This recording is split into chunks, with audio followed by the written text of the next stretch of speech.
Magandang araw Pilipinas, pinalalakas ng pamahalaan ang kapayapaan at kaunlaran sa Mindanao sa pamamagitan ng agama at teknolohiya. Dito sa Camp Busha sa Butig, Lanao del Sur, formal nang ipinakaloob ang iba't ibang science and technology interventions sa 6 na kampo ng Moro Islamic Liberation Front o MILF. Katuwang ang Department of Science and Technology o DOST SOC Sergeant at Office of the Presidential Advisor on Peace, Reconciliation, and Unity o OPAPRO. Dating lugar ng armadong tunggalian, ngayon ay unti-unti na nagiging sentro ng pag-asa at pag-unlad. Isinagawa sa Camp Busha sa Butig, Lanao del Sur ang ceremonial turnover ng Science and Technology-based livelihood interventions para sa 6 na MILF camps.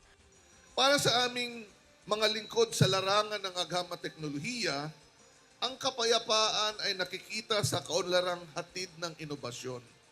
Kapag ang aming mga kaalaman, imbensyon o inobasyon ay nagiging hanap buhay at ang teknolohiya ay nagiging pag-asa, yan po ay patungo sa pag-unlad at pagkakaroon ng kapayapaan.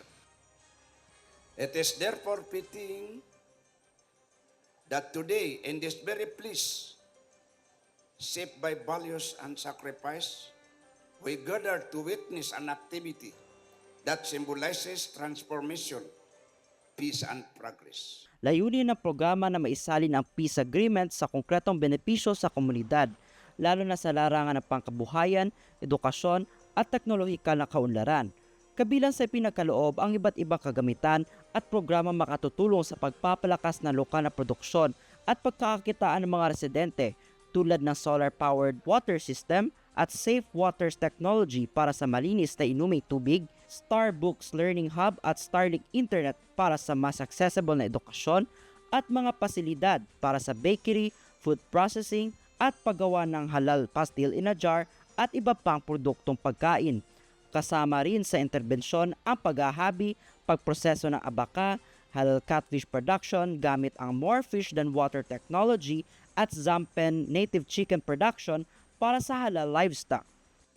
Kasama ninyo kaming nagplano kung anong kabuhayan ang nararapat.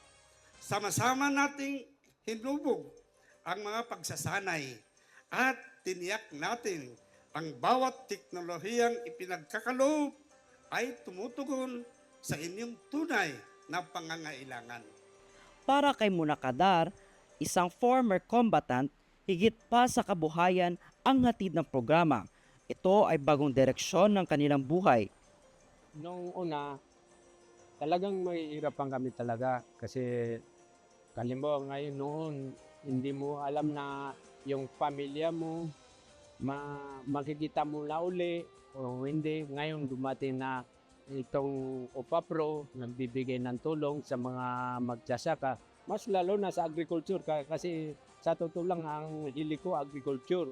Tapos yung nagbibigay sila ng mga equipment, machine, kung halimbawa ngayong production na bikiri, yung bikiri, masaya yung mga tao. Nakikita mo naman ngayon na parang tuwan-tuwa sila. Bubuong pagsasalamat nila sa OPAPRO, saka DOST, saka Bangsamoro Camp Transformation na project sa pagtanggap nila sa mga tulong nila sa pagtulong nila sa mga community.